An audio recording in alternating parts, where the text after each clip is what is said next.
राधे राधे भक्त जनों, आज आप सुनेंगे पार्वती की जन्म और तप की व्रत कथा। भगवती सती ने मरते समय श्री हरि से यह वरदान मांगी थी, प्रभु मेरे जन्म कहीं भी हो, किंतु मेरा भगवान शिव के चरणों में नृत्य अनुराग बने रहे। इसलिए दक्ष जग में शरीर त्याग करके उन्होंने हिमाचल के घर पार्वती रूप में जन्म लिया। उमा के जन्म लेते ही संपूर्ण सिद्धियों और संपत्तियों ने हिमालय को अपना घर बना लिया। मुनियों ने जहाँ तहाँ आश्रम बना लिया। वृक्ष सादा पुष्पा फल से युक्त हो गया और नदियों पवित्र जल बहने लगा। सब जीवों ने अपना पारस्परिक बैर छोड़ दिया। ऐसा लगता था जैसे प्रकृति देवी ने अपनी स्वामिनी के स्वागत करने के लिए अपना हृदय खोल कर उनके चरणों में भेंट कर दिया हो। हिमवन और मैना के आनंद की कोई सीमा नहीं रही। नृत्य नए नए मंडलों उत्साह होने लगे।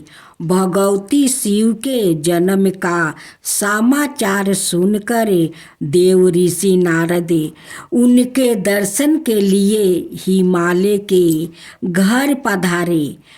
पर्वतराज ने अपने को धन्य माना और देव ऋषि का भरपूर स्वागत किया।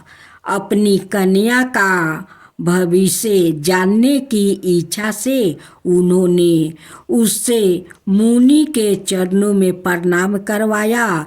उसके बाद उन्होंने हाथ जोड़कर कहा, मुनिवर आप भूत वर्तमान और भविष्य के गाता है, अतः आप हृदय में विचार कर इस कन्या के दोष और गुणों को बताइए।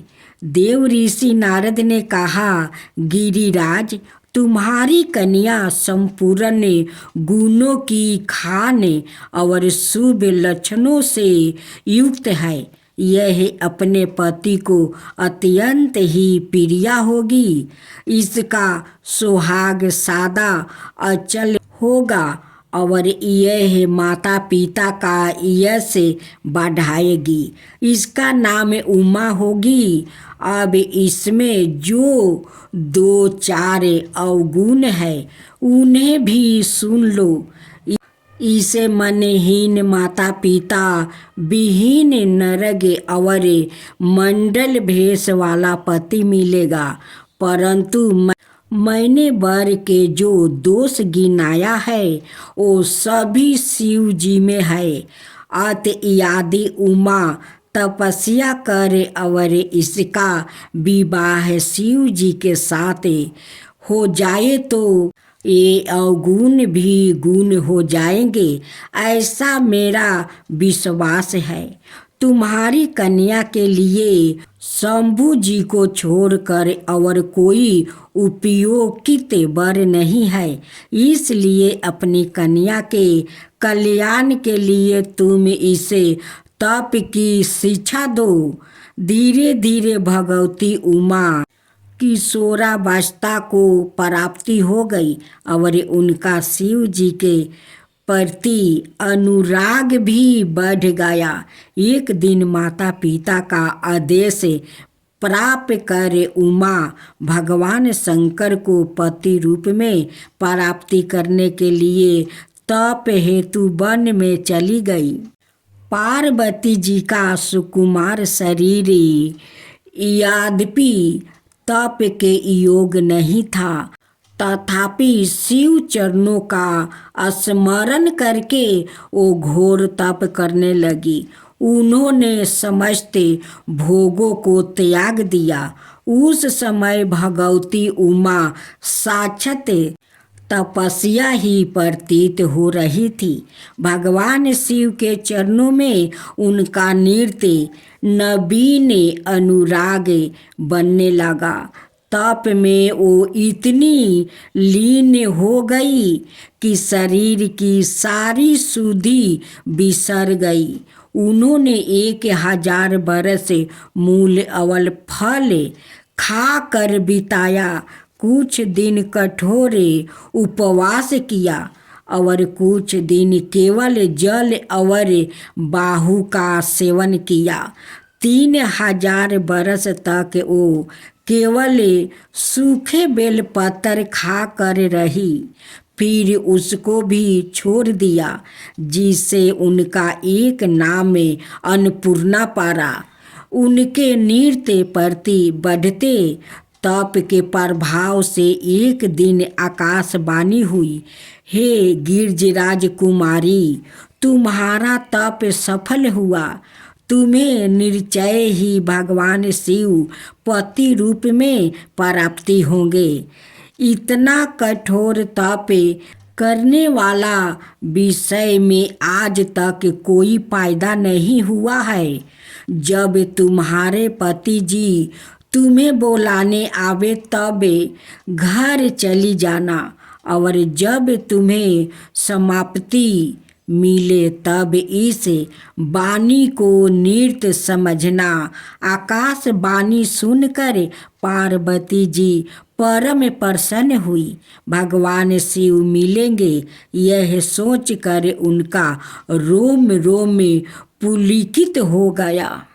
अब सुने भगवान विष्णु की शिवा उपासना और चक्र प्राप्ति की कथा।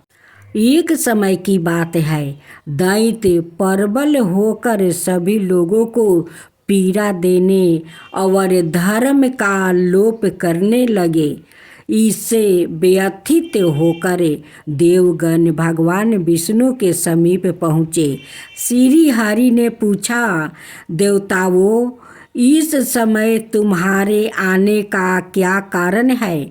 मैं तुम लोग के किस काम में आ सकता हूँ? निसंकोच होकर तुम लोग अपनी समस्या बताओ। देवताओं ने कहा, हे देव रक्षक हरि, हम लोग इस समय दैत्य के अत्याचार से अत्यंत दुखी है। शुक्राचार्य की सलाह और तपस्या के बल से वो प्रबल हो गया है। हम सभी देवता उन पराक्रमी दैत्यों के सामने बेबस होकर उन सब परास्त हो गया है। स्वर्ग पर भी उन अत्याचारियों का राज्य हो गया है। इस समय आप ही हमारे रक्षक हैं, इसलिए हम आपकी शरण में आया है। हे देवस, आप हमारी रक्षा करें। भगवान विष्णु बोले, देवताओं, हम सभी के रक्षक परमेश्वर शिव है। उन्हीं की कृपा से मैं धर्म की स्थापना और असुरों का विनाश करता हूँ। तुम लोग का कष्ट दूर करने के लिए सभी मैं उन्हीं सबर लोग परमेश्वर की उपासना करूँगा। मुझे विश्वास है कि वो परम दयालु शिव अवश्य प्रसन्न होंगे और तुम लोगों का दुख दूर करने के लिए वो कोई ना कोई मार्ग भी ढूंढ निकालेंगे। देवताओं से ऐसा कहकर श्री हरि महादेव की उपासना करने के लिए कैलाश गया। वहाँ पहुँचकर वो विधि पूर्वक भूत भवन भगवान शिव की आराधना करने लगे। वो नृत्य 1000 नामों से परमेश्वर शिव की स्तुति करते और प्रत्येक नामों चरण के साथ एक एक कमल पुष्पा अपने आराध्या को अर्पित करते। इस प्रकार भगवान विष्णु की यह शिव उपासना सहस्त्र दिव्या वर्षों तक निर्बाध चलती रही। एक दिन महात्मा शिव ने विष्णु भक्ति की परीक्षा लेनी चाहिए। भगवान विष्णु नित्य की तरह एक शास्त्र कमल पुष्प शिव जी को अर्पित करने के लिए लेकर आए। लीलाधारी महादेव ने उसमें से एक कमल पुष्प कहीं छिपा दिया। शिव की माया के द्वारे घटित इस घटना का पता श्री हरि को भी नहीं लगा।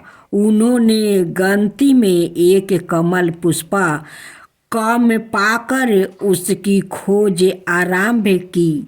पूरी पृथ्वी का भ्रमण कर लिया, परंतु कहीं भी उन्हें वह कमल पुष्प नहीं मिला। तदंतर ढूंढे व्रत का पालन करने वाले भगवान विष्णु ने अपना एक कमल व्रत नेत्रा ही उस कमल पुष्पा के स्थान पर शिवा प्रीत कर दिया।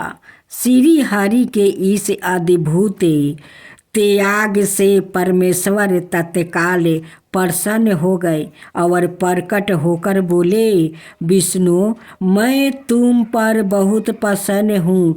इच्छा अनुसार वर मांगो, मैं तुम्हारी प्रत्येक कामना पूरी करूँगा। तुम्हारे लिए मेरे पास कुछ भी आदेश नहीं है। भगवान विष्णु ने कहा, नाथ, आपसे मैं क्या कहूँ? आप तो सवाए अंतर्यामी है। संसार की कोई बात आपसे छिपी नहीं है। आप सब कुछ जानते हैं। फिर भी अगर मेरे ही मुख से सुनना चाहते हैं तो सुनिए। प्रभु, दैत्यों ने संपूर्ण संसार को दुखी कर रखा है। धर्म की मर्यादा नष्ट हो गई है। अतः धर्म की स्थापना और साधु संरक्षण के लिए दैत्यों का वध आवश्यक है। मेरे अपने अस्त्र शस्त्र उन दैत्यों के विनाश में समर्थ है, इसलिए मैं आपकी शरण में आया हूँ। भगवान विष्णु की मिनती सुनकर देवाधिदेव शिव ने उन्हें अपना सुदर्शन चक्र दिया। उस दिव्या चक्र के द्वारा श्री हरि ने बिना किसी शर्म के समस्त प्रबल दैत्यों का संहार कर डाला। संपूर्ण जगत का संकट समाप्त हो गया। देवता सुखी हो गया। इस प्रकार भगवान विष्णु को सुदर्शन चक्र के रूप में एक दिव्या आहुति की प्राप्ति भी हो गई। अब सुने तारकासुर की कथा। देव शत्रु तारकासुर के 3 पुत्र थे।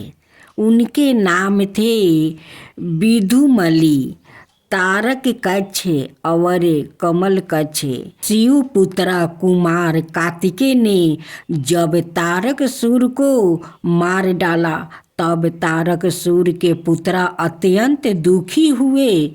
उन सब ने संपूर्ण भोगों को त्याग दिया और मेरु पर्वत पर जाकर ब्रह्मा जी की प्रसन्नता के लिए वो कठोर तप करने लगा। हजारों बरस की उग्र तपस्या के पश्चात लोग पितामह ब्रह्मा प्रकट हो गया। उन्होंने उन तारक पुत्र से कहा, दैत्यों, तुम्हारी तपस्या से मैं प्रसन्न हूँ। बताओ, इस घोर तप के द्वारा तुम लोग कौन सा मनोरथ सिद्ध करना चाहते हो? वर्मा जी की बात सुनकर उन तीनों ने अंजलि बांधकर श्रद्धा पूर्वक उनके चरणों में प्रणाम किया और बोले, देवश, यदि आप हम पर प्रसन्न है और हमें वर देना चाहते हैं तो यह वर दीजिए कि कभी भी मृत्यु के हमारे पास ना भटके, हमें अजर अमर हो जाए। वर्मा जी ने कहा, असुरों, अमरतब किसी को नहीं मिल सकता। अत तुम लोग अपना यह विचार छोड़कर इसके अतिरिक्त अन्य कोई वर जो तुम्हें रुचिता हो मांग लो। दैत्यों ने कहा, भगवान, यद्यपि हम प्रबल पराक्रमी है, तथापि हमारे पास कोई ऐसा घर नहीं है जहाँ हम शत्रुओं से सुरक्षित रह कर सुख पूर्वक निवास कर सके। अतः आप हमारे लिए ऐसे 3 नगरों का निर्माण कर दीजिए जो संपूर्ण शक्तियों से संपन्न हो और देवता भी जिनका वेदन ना कर सके। विदुमली ने वज्र के समान कठोर लोहे का तारकक्ष ने स्मरणमय और कमलक्ष ने चांदी के बने हुए अत्यंत विशाल नगरी की याचना की। फिर उन्होंने कहा, ब्रह्मा, यह तीनों पूरे मध्याह्न के समय अभिजीत मुहूर्त में चंद्रमा के पुष्पा नेत्रा पर स्थित होने पर एक स्थान पर मिला करे और आकाश में नीले बादलों पर स्थित होकर यह प्रकाश एक के ऊपर एक रहते हुए लोगों की दृष्टि से उजल रहे। भगवान शंकर के अतिरिक्त इन नगरों का कोई वेदन ना कर सके। वर्मा जी ने तथास्तु कहकर मैं दानव को उन विचित्र नगरों को निर्माण की आज्ञा दी। मैंने अपने तपोबल से वैसे नगर निर्माण किया और तारक सूर्य के तीनों पुत्र सुख पूर्वक उससे सुरक्षित नगरों में रहने लगा। आगे चलकर उन असुरों ने देवताओं को परास्त कर तीनों लोकों को अपने अधीन कर लिया।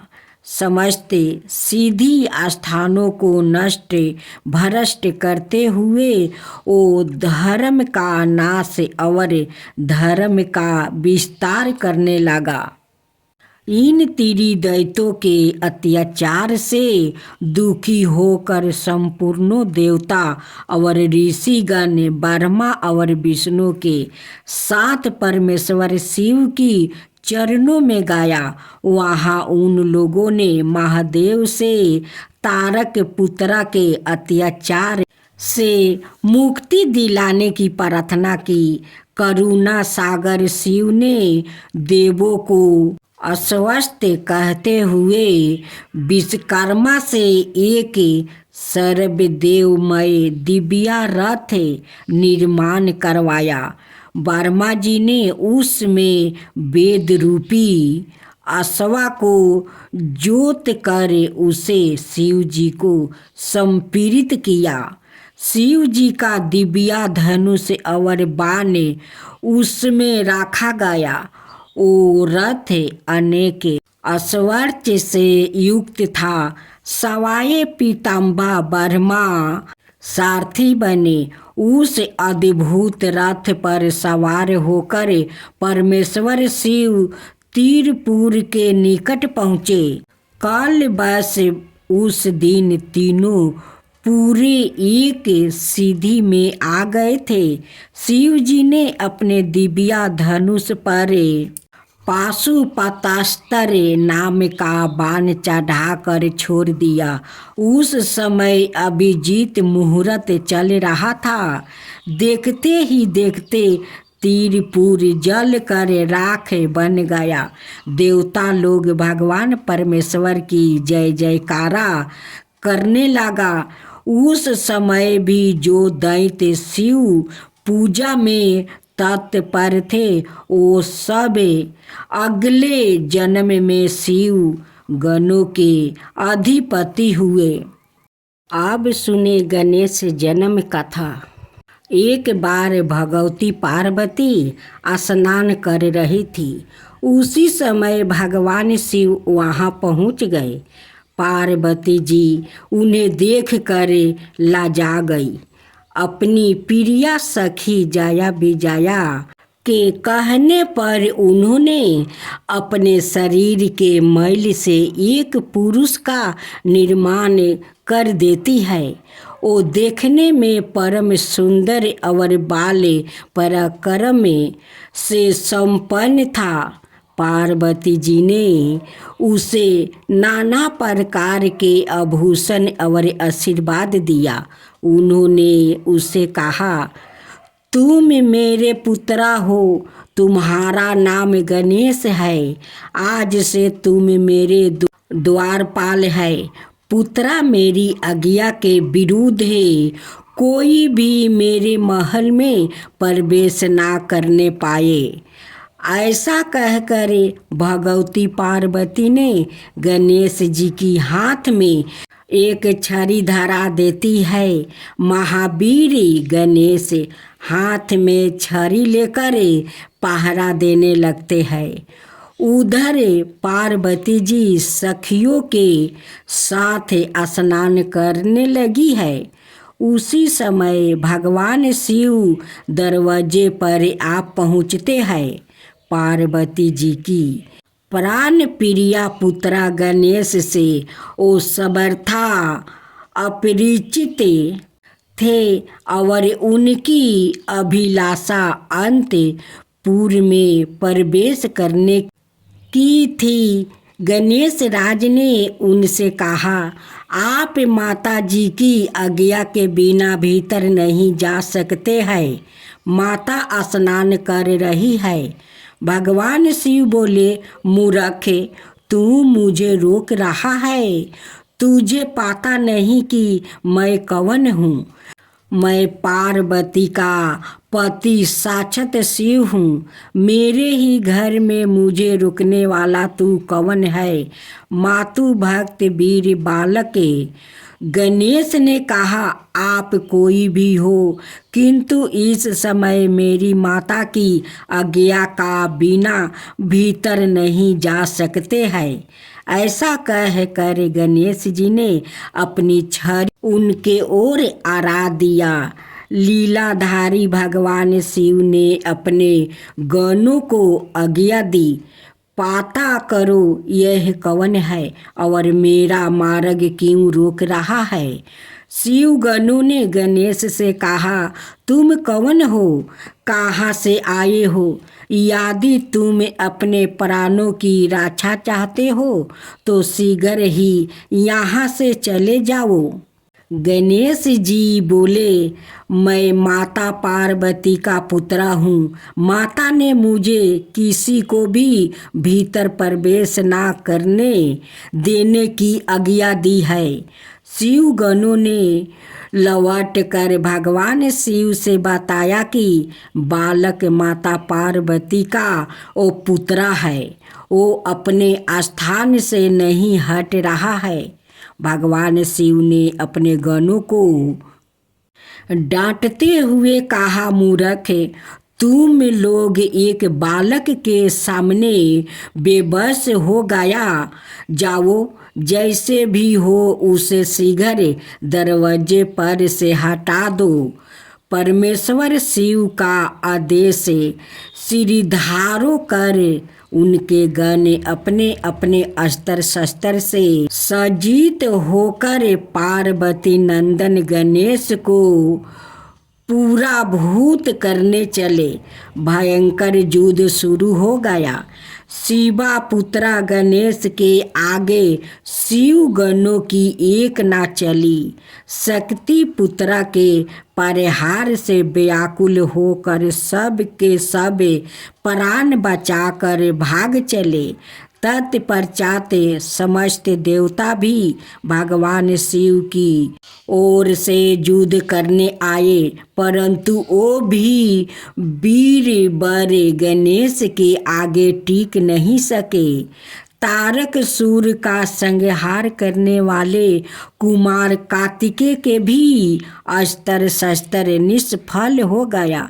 सवाए भगवान शिव का त्रिशूल और विनायक भी मातु भक्त गणेश के सम्मुख बेकार हो गया। फिर भगवान विष्णु और गणेश का भयंकर युद्ध प्रारंभ हो गया। पार्वती नंदन को युद्ध में संलग्न देख परमेश्वर शिव ने अपना तीक्ष्ण त्रिशूल उन पर फेंका। त्रिशूल का प्रहार से गणेश का मस्तक कटकर दूर जा गिरा। यह समाचार सुनकर पार्वती जी शोक में व्याकुल हो गई। कृपित होकर उन्होंने अनंत शक्तियों को पैदा किया। शक्तियों ने उनकी आज्ञा से संपूर्ण दृष्टि का संहार करना शुरू कर दिया। देवता और ऋषिगण भय से थर थर कांप उठा। व्याकुल होकर उन लोगों ने पार्वती जी की स्तुति की। भगवती पार्वती ने कहा, यह प्रबल तभी बंद होगा जब मेरा पुत्र जीवित हो जाए और देवताओं में सर्वश्रेष्ठ मान लिया जाए। भगवान शिव के आदेश से उत्तर दिशा हाथी का सिर काट कर लाया गया और उसे गणेश जी के मस्तक के स्थान पर जोड़ दिया गया। तभी से गणेश जी देवताओं में सर्वश्रेष्ठ है और सर्व पूज्या बन गया है। राधे भक्त जनों, आज आप सुनेंगे प्रदोष व्रत विधि। ब्रह्म मुहूर्त। ब्रह्म मुहूर्त में उठकर नित्य कर्मों से निवृत्त हो भगवान शंकर का स्मरण करे, निराहार रहे। संध्या काल सूर्यास्त से 1 घंटा पूर्व स्नादि कर्मों से निवृत्त हो स्वस्थ वस्तु धारण करे। पूजन स्थल को स्वच्छ जल और गाय के गोबर से लीप कर मंडप को भील भांति सजाकर 5 रंगों के मिलाकर पद्म पुष्पा की आकृति बनाकर कुशा के आसन पर उत्तर पूर्व दिशा की ओर मुख करके बैठे और शंकर भगवान का पूजा करे। ओम नमः शिवाय इस 5 अक्षर मंत्र का जप करते हुए जल चढ़ाए और ऋतु फल अर्पित करे। जल चढ़ाते समय इस बात का विशेष ध्यान रखे कि जल धारा टूटे नहीं। इसी प्रकार मंत्र का जप लयबद्ध हो। जल चढ़ाते समय यदि आँखों खुली हुई है तो दृष्टि जल धारा पर टिकी हो और यदि भाव में आँखों बूंदी गई हो तो ध्यान जप के शब्दों अर्थ के साथ जल चढ़ रहा हो। यदि मंत्र के उच्चारण में गूंज पैदा कर सके, अर्थात मंत्र यदि 8 कंठ और नाभि प्रदेश से समन्वित रूप से उठे तो यह और प्रभावी हो गया। अब सुनो दोहा, आहु बुद्धि अरोगता, यह चाहो संताने। शिव पूजन विधवत करो, दुख हरे भगवाने।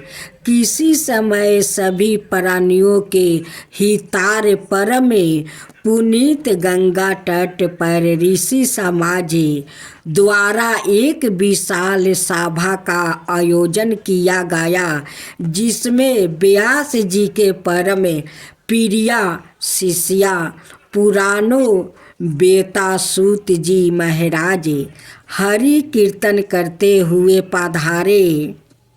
सनकादि 88,000 ऋषि मुनियों ने सूत जी को दंडवत प्रणाम किया। सूत जी ने भक्ति भाव से ऋषिगण को आशीर्वाद दे अपना स्थान ग्रहण किया।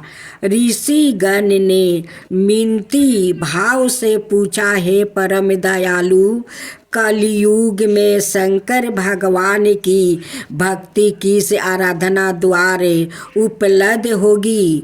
कली काल में जब मनुष्य पाप कर्म में लिपट हो, वेद शास्त्र से विमुख रह गए, दीन जन अनेक कष्टों से त्रस्त रहेंगे।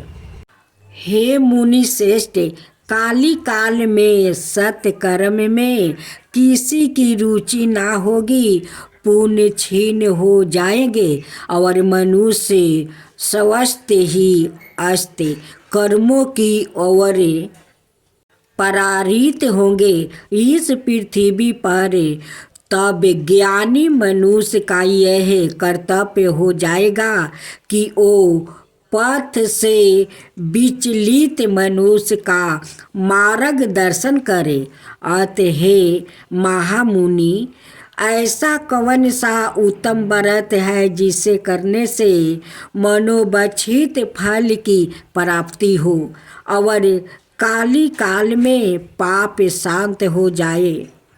सूत जी बोले, हे सैनिकादि ऋषिगण, आप धन्यवाद के पात्र है। आपके विचार प्रशंसनीय है, जान कल्याणकारी है। आपके हृदय में सदा परिहित की भावना रहती है। आप धन है। हे सनकादि ऋषिगण, मैं उस व्रत का वर्णन करने जा रहा हूँ जिसे करने से सब पाप और कष्ट नष्ट हो जाते हैं और जो धन वृद्धि कारक है, सुख प्रदायक, संतान और मनोवांछित फल प्रदान करने वाला है। इसे भगवान शंकर ने सती जी को सुनाया था।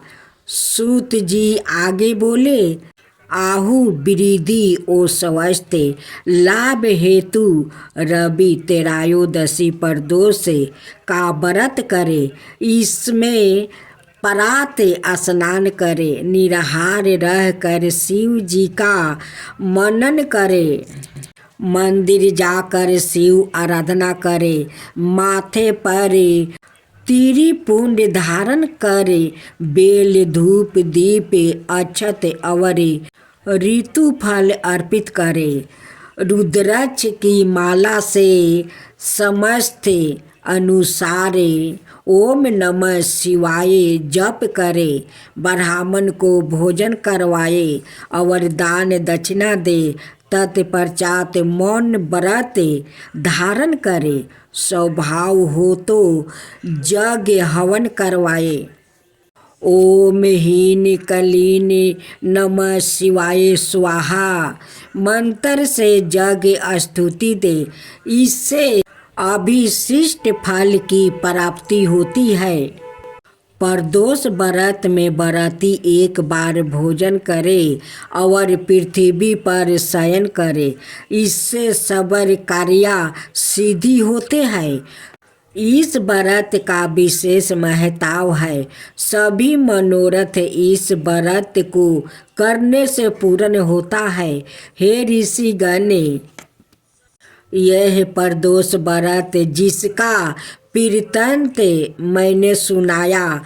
किसी समय शंकर भगवान ने सती जी को और वेद व्यास मुनि ने मुझे सुनाया था। सैनकादि ऋषि बोले, हे पूज्य वर, यह व्रत परम गोपनीय, मंगलदायक और कष्ट हारता कहा गया है। कृपया बताइए कि यह व्रत किसने किया और उसे इससे क्या फल प्राप्ति हुआ। तब श्री सूत जी कथा सुनाने लगे।